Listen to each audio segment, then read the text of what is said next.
Having worked as an airline agent for nearly 3 decades, Denise Miracle has checked innumerable passengers onto their flights.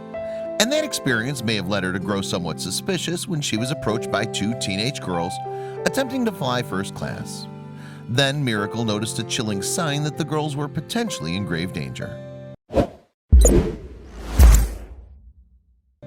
Miracle, a 47-year-old customer service agent from Roseville, California, has worked as a customer service representative for American Airlines since 1991. In more than 26 years on the job then, she's likely dealt with individuals from all walks of life.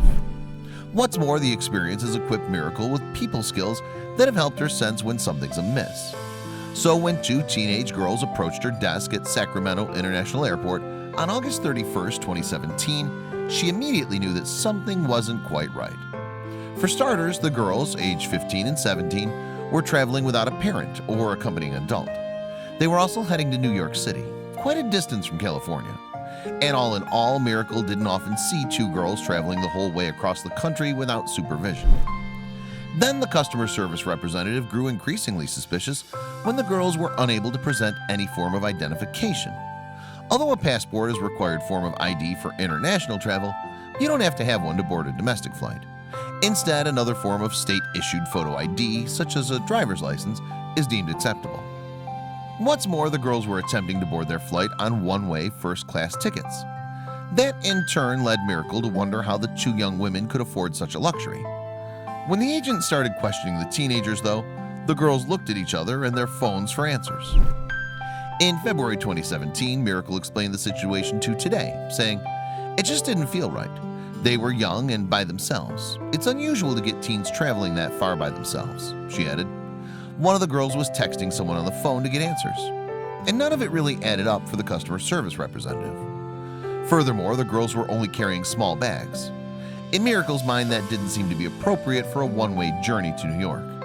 She came to the conclusion then that the teens were perhaps running away from home. As Miracle tried to process the tickets she'd been given, though, she came across a vital clue.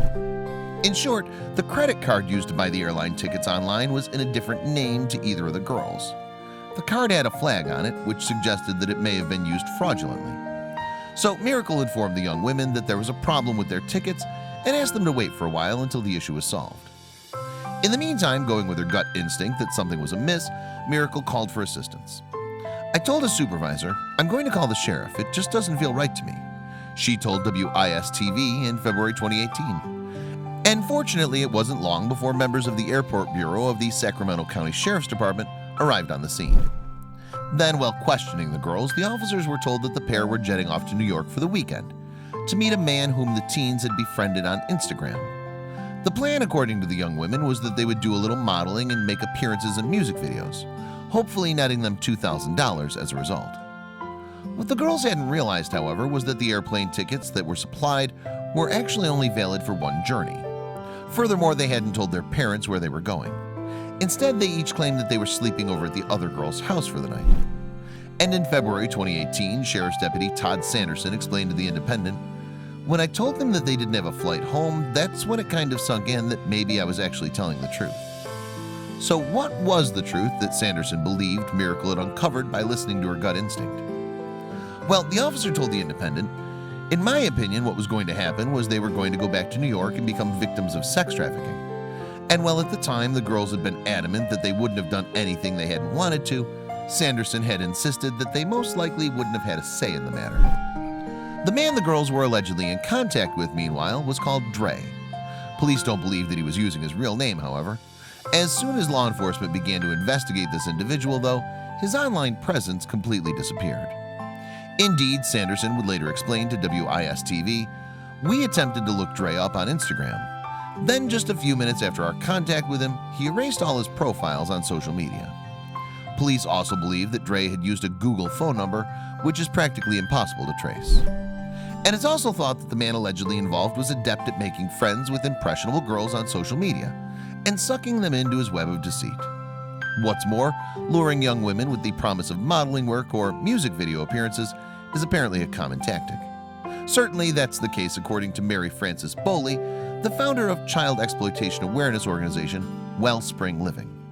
She told Today, "That's a typical scenario about how traffickers will lure girls or trick girls into believing there's something better for them using the internet and many different apps. Fortunately though, the girls were eventually returned safely to their families. And one of the teens' moms even tracked Miracle down on Facebook to thank her. There she wrote, "That was my 15-year-old daughter. There are no words to express our gratitude to you. Because of you, my daughter is home safe with her family where she's loved and belongs." Meanwhile, American Airlines General Manager Aleka Turner would issue a statement on the situation, saying, "I'm proud of Denise and how she put her training into action to save these children. She's a testament to the critical role our frontline team members play each and every day in the operation and lives of each person they come in contact with. She's a true professional with a huge heart."